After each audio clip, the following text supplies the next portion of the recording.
You're listening to an archived Cabral Concept podcast. After listening to this show, check out the most up-to-date podcasts available at stephencabral.com/podcasts or search directly on iTunes. And now, welcome to the Cabral Concept, where board-certified naturopath and integrative health practitioner Dr. Stephen Cabral shares how he was diagnosed at the age of 17 with a life-altering illness and given no hope for recovery. It was only after studying and traveling all over the world did he discover how to combine ancient Ayurvedic healing practices with state-of-the-art naturopathic and functional medicine to fully rebalance the body and re-energize it with life. It's time to discover how to get well, lose weight, and finally feel alive again. And now, here's your host, Dr. Stephen Cabral. I'm Stephen Cabral, board-certified naturopathic doctor. Today on our first house call of the weekend, we're going to get into 4 of your questions. So we've been getting more and more questions every single week. So in order for me to try to stay ahead, I'm going to bring a couple more questions to you, and I'll just be a little bit more succinct in my answers to be able to get through them, hopefully in our 10-minute or so time frame. So let's get right into them. Great questions today, and I'm looking forward to answering these. The first question is actually from Aimee or Aimee, and let's get into her question. She wrote, I have been experiencing recurring earaches every few months for about 3 years now. When I first noticed it, I was living in India, and someone told me it could be mold. But now that I'm back in the States, it's still happening. When it happened this spring, it went on for several weeks. It was so painful that it woke me up multiple times at night. I tried several natural remedies and did not work completely. I do not generally like to go to doctors, but I finally went and they said I did not have an ear infection, but inflammation in my ears and throughout my sinuses. She gave me a steroid pack and an antihistamine and it went away. However, it is starting to come back again, and I'm wondering if there's anything I can do to stop or prevent this from happening. I appreciate any advice you could give. I love your podcast and following you on Instagram. Thanks for all you do. All right. Thank you, Aimee, for writing in. So, recurring ear infections, and I always like to ask this, and I'm very glad that she wrote it in, so you can get a little bit of insight into my practice and how I work and how I ask questions. I always ask, have you ever done anything that does work to make it go away? And she did a steroid pack and antihistamine. So I say, okay, well, what does a steroid pack do? It decreases inflammation for a certain period of time. So, okay, we know an anti-inflammatory works. So that this type of earache has something to do with inflammation. And the second thing she did was go on an antihistamine, which means this could be something to do with allergies or mast cell or mastocytosis, which is essentially excess histamine production or not being able to degrade histamines well enough. So we can look at an overall histamine and inflammation-based issue. So we say, why are those things happening? Well, in my opinion, what I've seen for quite a while, this is some type of, or most likely, allergy-based issue. Now, is it an environmental allergy, or is it an ongoing food-based allergy, or is it not a complete digestion? Meaning that you're eating foods, just totally normal foods that shouldn't react, but your gut wall, it has some type of what's called intestinal permeability or increased intestinal permeability or leaky gut. And when this happens, food-based particles can actually move into your bloodstream, create inflammation, and this inflammation can show up anywhere in your body. And everyone has an Achilles heel. Some people, it's their joints. Some people, just the ankles. Some people, it's their fingers. A lot of other people get migraines or headaches. And Aimee is getting actually earaches. So when we see in the sinuses as well, we can say, yeah, it probably does have something to do with that allergies or inflammation. That is where I would start. I would look at doing an organic acids test to look for yeast or bacterial buildup. It will also show us if there's some type of gut permeability because those things seep through the gut wall. Or if you're not ready for that, I would start with a elimination diet, which is what we use for the Dr. Ball detox. So you get the elimination diet with the Dr. Ball detox, and you start to remove a lot of these toxins. Now for you, Aimee, I would certainly do 21 days of this. 7 days is not going to be enough time to support your liver and clean things up. That would be my recommendation, or do the organic acids test first. Really, either one works for you, whatever you would like to do. Start with that, and also look into environmental-based allergies. Mold is just one of them. It could be birch, it could be pollen, it could be grasses, it could be a lot of other things. Explore those first. Do that for about 3 or 4 weeks. Come back, let us know if you have additional questions as well. And of course, I'm happy to help. So, and one more thing, Aimee, is you can also do a food sensitivity test if you would like. All of these are just at stephencabral.com/store. What this does is it simply allows you to not have to go to the doctors if you don't want, and you did say that, and you can just do the test on your own, and then you get my personal recommendations, what I would do and what nutritional supplements, what diet plan I would use. And of course, that comes with a consultation with our holistic health coach. So do what works best for you or what you feel works best for you. And that is where I would absolutely start to look deeper into what could be going on. Teresa asks, my schedule only allows me to work out in the evening around 8:30 to 9:30 p.m. Should I still consume some type of protein this late? If so, what do you suggest? I do strength training, and then she goes into it talking, I'm using your fat velocity plan. I'm trying to lose weight. Thank you. Your show is awesome. I've learned so much. Thank you, Teresa. We appreciate the comments and feedback. And what I would recommend is this. Yes, you should eat after you work out really any time of the day, because I believe in giving your body nutrition to help repair itself. So if you're going to bed an hour or so after your workout, or an hour and a half or 2 hours at the most after your workout, I would do a liquid shake, something very easy to digest.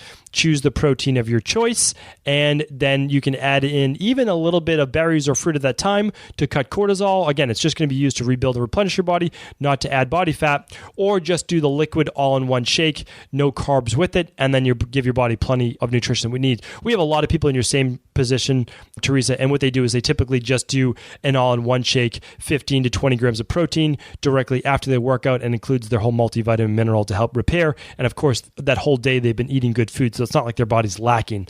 That is what I would absolutely recommend for you, because you're trying to lose weight. If you weren't, then I would say, okay, let's add in some fruit, even if it's just simply a banana after the workout. But I can't recommend that for blood sugar regulation if you are trying to lose weight. So again, hopefully that answers your question. Try it out. Let me know how that works for you. And of course, we'll check back in and give you any other suggestions that you do need. Again, one more thing I'd say is, and it could go in many different directions. If you're not going to bed till midnight, which I absolutely do not recommend, you could actually have a whole food meal, because you still have 2 to 3 hours to digest that before getting into bed. All right. Next up is Elizabeth. Elizabeth is asking, hi, Stephen, how can women get rid of a distended stomach, even one that is not caused by bloating? Children tend to have distension in their stomach, but presumably it is due to weak stomach muscles, so no doubt it is similar for adults. Is that in that exercising is the key and the right nutrition? Does it mean underlying nutrition problems are there? Or is it more of just that distended, pregnant-looking stomach, which older women have? Okay, so really good question that you're asking. And for anyone who doesn't know what distension means, it just basically means like the stomach is sticking out at all times. And you, believe it or not, you actually see bodybuilders with this when they're not flexing it. And a lot of times that is because everything's just swollen inside, swollen liver, swollen stomach, swollen intestines, all of those things. So Elizabeth, let's answer it two ways. One is you could absolutely have the distension coming from your body having actually bloating and gas inside the intestines. Now, it might not be painful, but it's bloated. And that can come from yeast overgrowth, bacterial overgrowth. Again, you can test for that using an organic acids test. Or it could come from your body holding water weight around that middle. I see a lot of people who eat a lot of dairy. They actually have a lot of subcutaneous water between the muscle and the skin around their belly. So absolutely, I would cut out dairy, see if that works for you. Do that for 2 to 3 weeks. And the third thing is, yes, absolutely, that a lot of women and also men have a distended stomach, and a lot of times as they age, because they are not strengthening their core muscles, which means that they're not strengthening the transverse abdominis. Those are the muscles that you can't see. The rectus abdominis are the muscles, the ab muscles that you could see if you get rid of that body fat on top. The transverse abdominis is what hold the abdomen nice and tight and strong, and it's what gives you good posture. So this is just a little trickier because you do have to actually realign your hips. So when the hips are tilted forward, that causes this distension of the stomach. That's what we call an anterior pelvic tilt. And that means basically that your hips are out of alignment because you might have tight hamstrings and you might have tight hip flexors. So stretch those hip flexors, stretch those hamstrings, and yes, start with just doing a boat pose or a V pose. Start out with just doing a plank. Those are two fantastic core-based exercises. Keep your hips up when doing the plank so that you actually engage your core. And then after that, after mastering those for a couple weeks, do some chops. The chops engage your abs as you're chopping your arms across your body using either a band or with cables. All of those are fantastic. Work on those core exercises. Find out what your root cause is, really just one of those three things. And I believe you will absolutely get to the bottom of why the stomach is a little bit distended. Because again, it could be that flexibility. So work on those hip flexors and hamstrings. All right, great questions. We have one more to go, and it's from D. D asks, can you recommend a natural and vegan firming anti-aging cream or a homemade recipe for one? Sure. So I've mentioned this in a previous show. My wife makes a fantastic natural coffee scrub. So it's made with coconut oil organic coffee grounds, and probably a couple secret sauce items. But we, of course, only use organic-based items in my home. We're very, very careful about not using GMO products because of all the toxins, the toxicities that are around us. And we live in the city, so we're already exposed to enough toxins in the environment as it is. So she doesn't sell it, so it's nothing I can sell to you.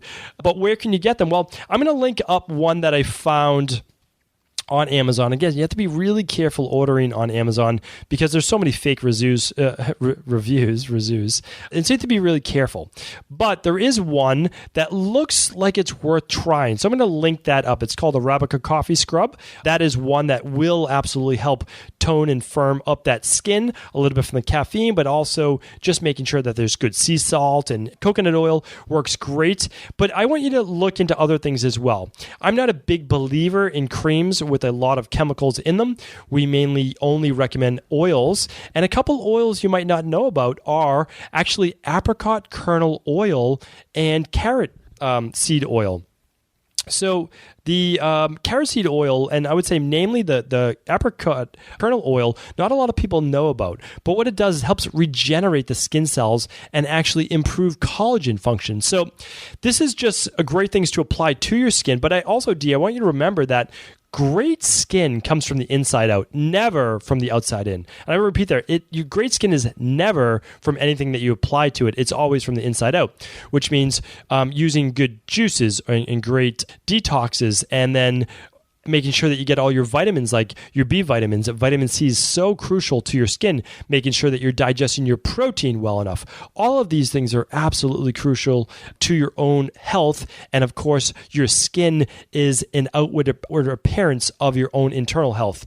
And this became really apparent to me because I had acne all the way through my 20s, almost to probably right around 30s, early 30s, maybe like 30, 31. And it never got better until I improved my nutrition and I started really doing detoxification. That's when it got incredibly better. And, now it's been a few years now, I have clear skin, and it was really been just the first time in my life. And that's come from just cleaning up my gut. So that's the best thing that you can absolutely do. I've mentioned a few times now, and it's because it's the number one test, is looking at organic acids tests. But just if you want to start with your skin, apricot kernel oil, argan oil is just a great daily moisturizer. And then a couple times a week, you can certainly do a coffee scrub, and those work great. What I'll do is I'll link those up in the show notes, and today's show number, very, very simple. Of course, you just go to stevencabral.com/238. You'll get all my links for today's show notes, the lab tests, the products that I recommend, and try them out for yourself. Most of them are fairly inexpensive, and get a lot of great data that way. Thank you, everyone, for tuning in to another Cabral House Call. Love answering your questions, and I'll be back with 4 more tomorrow, so stay tuned. Thank you for just tuning into the Cabral Concept. Ever wonder what the best sauna, blue blockers, sleep trackers, wake lights, salt lamps, or other health gadgets are? Or what about the top non-toxic mattresses, sheets, soaps, bath products, toothpaste, and cookware? Or would you like to know the cleanest choices for hemp parts, meal delivery services, supplements, and much more? I personally curated, researched, and now created a resource page of all of my top picks that continues to grow each week. These are the exact products I use in my own life, with my family, in my private practice, and they're the ones I trust. To find out all of my up-to-date recommendations and all the details, simply head on over to stevencabral.com/resources.